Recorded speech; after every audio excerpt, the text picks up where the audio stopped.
गुरु शरणं गच्छामि। गुरु शरणं गच्छामि। ओम श्री सद्गुरुवाय नमः। प्रिय दर्शकों, आदिगुरु टीवी से जुड़ने के लिए आप सभी का मैं हृदय से अभिनंदन करता हूं। जैसा कि आप सभी जानते हैं कि आदिगुरु टीवी पूज्य संत महात्माओं के अलौकिक और परालौकिक ज्ञान को आप तक पहुंचाने का प्रयास करता है। इसी संदर्भ में आज हमारे साथ हैं पूज्य गुरुदेव संत नरेश नाथ योगी, जो आज आपको एक विशेष टॉपिक के ऊपर चर्चा करने जा रहे हैं, जो आपको आज बताएंगे कि पशु पक्षियों की सेवा के करने के क्या लाभ होते हैं। इस पे वे विस्तृत और विशेष चर्चा करेंगे और इससे हमारे जीवन में क्या प्रभाव पड़ता है, इसके हमारे जीवन में क्या लाभ होते हैं, इसके बारे में हम सभी का मार्गदर्शन करेंगे। जैसे कि आप सभी जानते हैं कि अन्न का दान एक महान दान होता है। पशु पक्षियों की सेवा भगवान की सेवा होती है। शास्त्रों के अनुसार पशु पक्षी को अन्न जल की व्यवस्था करने से हमें हर तरह की दुआ मिलती है। माँ लक्ष्मी की कृपा हमारे ऊपर बनी रहती है। इस प्रक्रिया को वेदों में पंच यज्ञ में से एक बलि वैश्वदेव यज्ञ कर्म कहते हैं, जो कि एक बहुत महत्वपूर्ण और विशेष बात है। बहुत ही कम लोग इसे जानते हैं कि यदि हम पशु पक्षियों को दाना डालते हैं या गाय को भोजन कराते हैं, कौवों को भोजन कराते हैं, किसी भी प्रकार से पशु पक्षियों को जो भोजन कराते हैं, इसको हम एक विशेष यज्ञ के नाम से, जिसको हम कहते हैं पंच यज्ञ, और उसी में यज्ञों में से इसको बोलते हैं हम बलि वैश्वदेव यज्ञ कर्म। अब मैं पूज्य गुरुदेव से प्रार्थना करता हूं कि वे इस संदर्भ में हम सभी का उचित मार्गदर्शन करें। पूज्य गुरुदेव। जय शिव महाराज। देखिए, दान जी एक विशेष कार्य है, दान का देना जी, और हमें हमेशा दान में रत रहना चाहिए जी। दान किस प्रकार से हो, कहाँ हो, कैसे हो जी और किस चीज़ का हमें दान क्या लाभ देता है। जी देखिए, पशु पक्षियों को जी हम दाना जो डालते हैं जी उससे हमारे मन को शांति मिलती है, जी हमारा मन बड़ा ही प्रफुल्लित होता है। जी। परंतु इसमें विशेष 3 अनाज है जी चावल, जी बाजरा और सरसों। जी इन 3 अनाज को बराबर मात्रा में मिला लेने से जी हमें पारिवारिक शांति भी प्राप्त होती है। जी। हमें रोजाना इन 3 अनाज को मिलाकर हम अपने घर में रखें जी। और उसमें 1 कटोरी डाल दें। ये 3 अनाज में आपने बताया चावल लेने हैं, सरसों लेनी है और बाजरा 3 अनाज हम मिला के रख लें। हाँ। और उस अनाज को बराबर मात्रा में मिला के किसी बॉक्स के अंदर हम डाल सकते हैं। हाँ। और उसको हमें कितनी मात्रा में आप कहाँ डालना है, क्या करना है? लगभग 100 ग्राम। लगभग 100 ग्राम के आसपास। 100 ग्राम से कम नहीं होना चाहिए, ज्यादा भले ही हो होना सकता चाहिए, है। ज्यादा चाहिए कितना भी कर जी।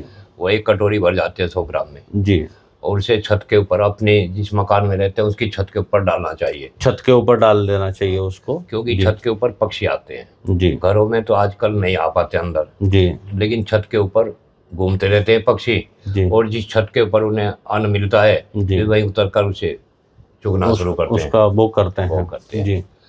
अब जो है इन 3 अनाज को जी रोजाना जो दान करता है जी, उससे 9 की 9 ग्रह से शांति प्राप्त होती है। मतलब 9 ग्रह की शांति हेतु हमें ये 3 चीज मिला के, जनरली लोग बाजरा डालते हैं या सरसों डालते हैं या फिर चावल डालते हैं, गेहूं भी डालते हैं, मक्का भी डालते हैं। वो ठीक है, अन्न का दान तो सभी प्रकार के अन्न का दान तो होना चाहिए जी, परंतु 9 ग्रह की शांति के लिए, 9 ग्रह की शांति के लिए जो विशेष आपने बताया, हाँ, ये उसमें तीन अनाज हमें रखने हैं, आवश्यक है। जिसमें पहला हो गया चावल, दूसरा हो गया आपका सरसों और तीसरा हो गया बाजरा। बराबर मात्रा में मिला के 100 ग्राम के आसपास हमें डालना चाहिए। जी। और वहाँ एक मट्टी का बर्तन चौड़े मुंह का जी वहाँ रखना चाहिए जल के लिए। जी। और उसमें उसे बोलते हैं जलहरी। जलहरी बोलते हैं उस बर्तन, मतलब मिट्टी के बर्तन हम, लेकिन मैंने देखा कुछ जगह मेटालिक पोट भी रख देते हैं या फिर किसी भी प्रकार रखना चाहिए, क्योंकि उससे क्या होता है जी, प्लास्टिक का तो रखना ही नहीं चाहिए जी, क्योंकि प्लास्टिक से हर प्रकार की बीमारी आती है, यानी नेगेटिव ऊर्जा आती है वहाँ। प्लास्टिक के बर्तन से वास्तुशास्त्र के अनुसार में नकारात्मक ऊर्जा आएगी, नकारात्मक ऊर्जा वहाँ, मेटल से भी वही आएगी। हाँ वो भी वही आती है। तो जलहरी रखना चाहिए, मिट्टी का मिट्टी का बर्तन बर्तन होना चाहिए। अवेलेबल हो जाता है मार्केट में, हाँ मिल जाता है जी, मिल जाता है, उसको रखना चाहिए, उसको रखना चाहिए। प्रजापतों के यहाँ जो कुमार है जो बर्तन बनाते हैं उनके यहाँ मिट्टी का बर्तन वो मिल जाता है, मिट्टी का बर्तन गमले वाले के पास मिल गमले सकता वाले के पास जी, मिल जाता है जी तो उसके रखने से उसमें जो जल भरा आपने आज जी अगले दिन उस जल को जो बचा हुआ है जी उसे तो निकाल दें उसमें से जी। और उसमें ताजा जल रोजाना भरे। मतलब ये नहीं कि आपने जल भर दिया फिर उसी में डाल दिया, ऐसा नहीं करना है, ऐसा नहीं करना चाहिए। आपको उसको चेंज करना जिस है, प्रकार- पानी जो जल है हाँ जी, उसको पहले दिन का जो जल है उसको उसे निकालना निकाल है, देना उसके चाहिए। अलावा नया फ्रेश वाटर उसके अंदर भरना डाल है। के रख देना है जी। उससे क्या होता है कि जैसे हम जो है मान लिया अगर हमें कोई पहले दिन का रखा हुआ जल पीने को दे तो हमें ही वो अच्छा नहीं लगेगा। जी इसी प्रकार जीवों के साथ भी दया भाव अंदर होना चाहिए।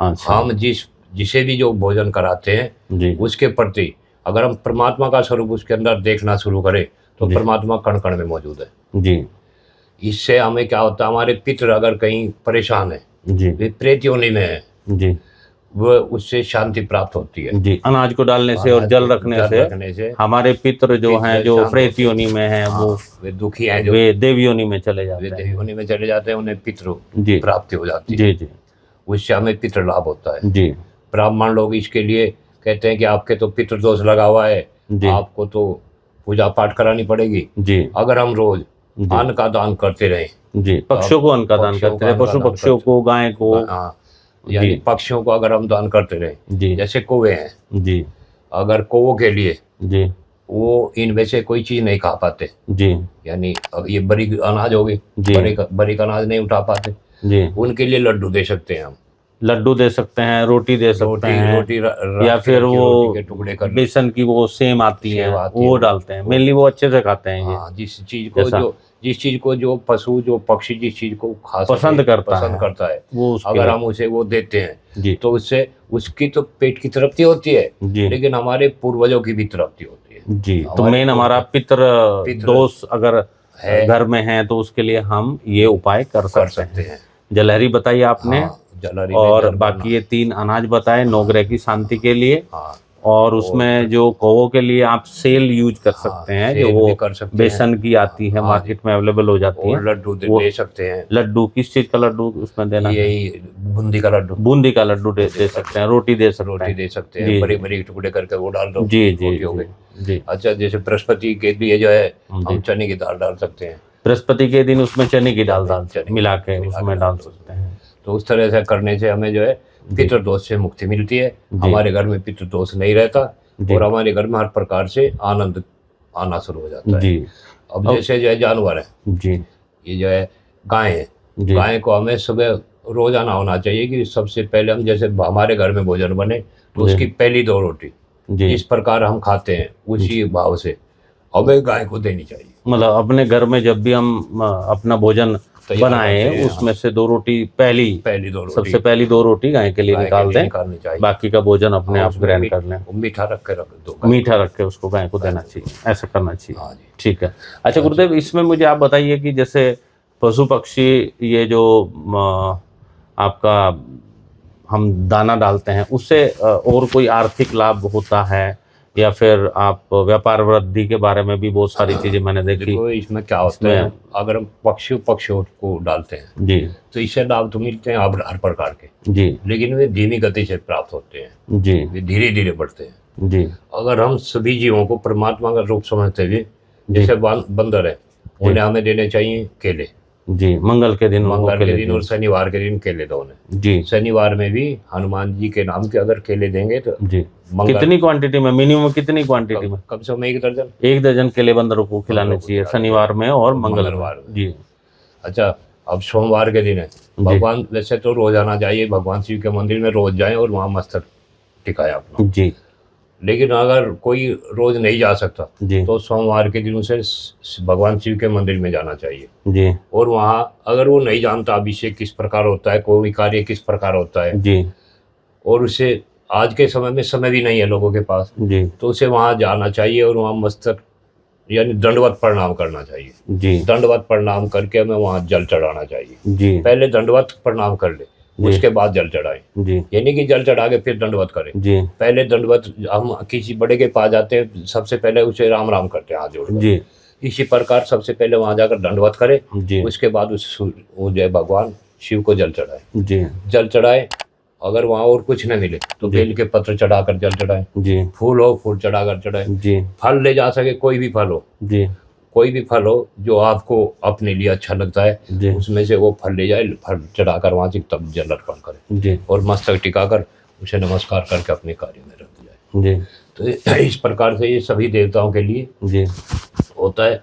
गाय के लिए 2 रोटी हो गई। जी अब कुत्ते को दिन में तो वो कहीं ना कहीं खा ही लेगा, जी लेकिन रात्रि में कुत्ता भी भूखा नहीं होना चाहिए। जी। आसपास, घर के आसपास जितने भी अगर हमारे स्ट्रीट डॉग्स हैं, हाँ, जितने अगर भी, हमारे घर के आसपास कुत्ता रहता है, कोई जी, 1 2 4, भैरव कहते हैं गुरुदेव हाँ, आप भैरव लैंग्वेज कहते हैं में। हमारी भाषा में, महात्मा की भाषा में भैरव कहते हैं।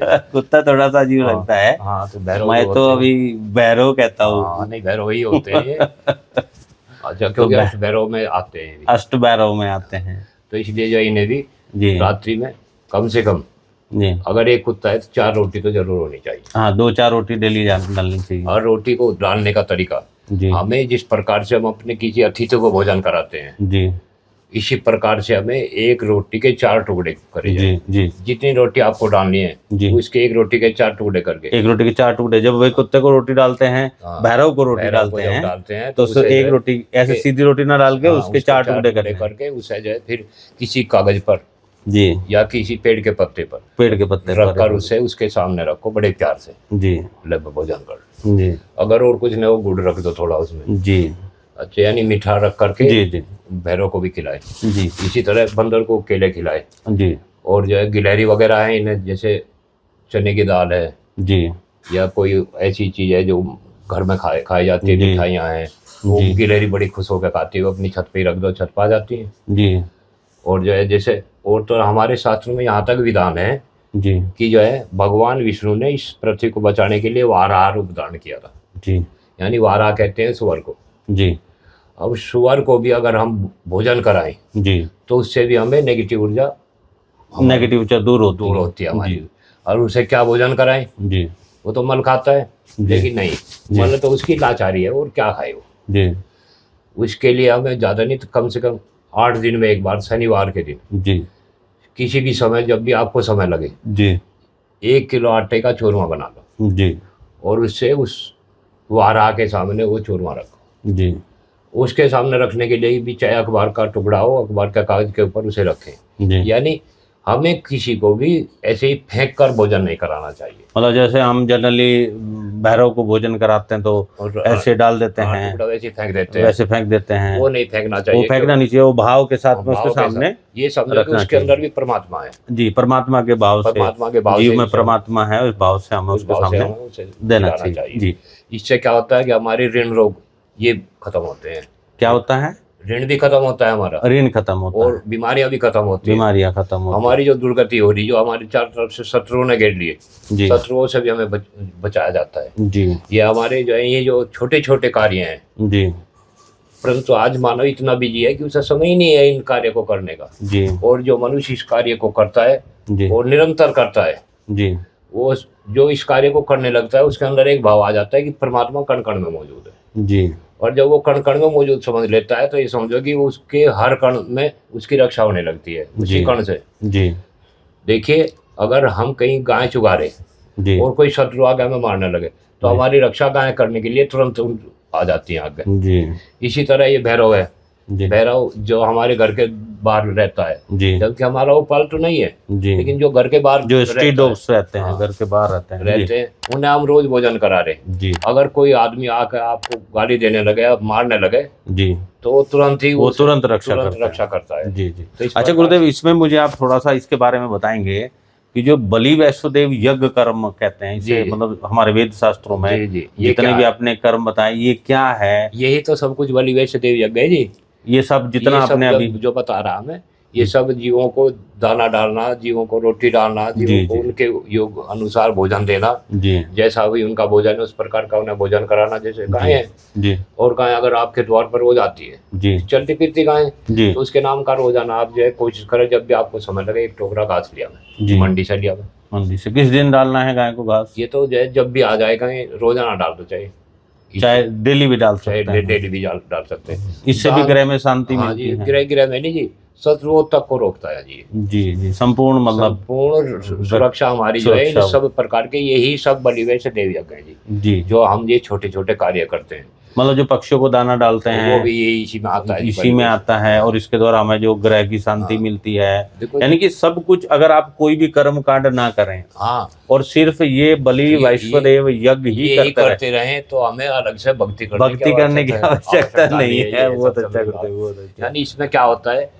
कि परमात्मा जब हमारे अंदर भी मौजूद है और सब जीवों में मौजूद है जी, तो हमारी रक्षा करने के लिए वो कहाँ से खड़ा होगा, जहाँ हम उसकी विशेष आराधना कर रहे हैं जी। और मंत्र जाप करने से के बजाय, मंत्र जाप से तो केवल अपनी मुक्ति होती है जी, मंत्र जाप से केवल जो है हम अपने को फायदा उठा दे सकते हैं जी, लेकिन हम जो है सभी को परिवार में, समाज में, राष्ट्र में अगर सभी को फायदा करना है तो सभी के साथ प्रेम पूर्वक बर्ताव होना जी, हमें वो प्रकृति को देना पड़ेगा। प्रकृति मतलब जो हम ये सब गाय को देते हैं, भैरव को देते हैं, और जितने भी वानर को दे रहे हैं, पक्षी पक्षियों को दे रहे हैं जी, तो ये सारा का सारा डायरेक्ट प्रकृति में जाता है और प्रकृति गिव एंड टेक पे काम करती है। जो हम उसको देते हैं वही हमें वापिस देती है। तो गिव एंड टेक मेथड पे प्रकृति कार्य करती है।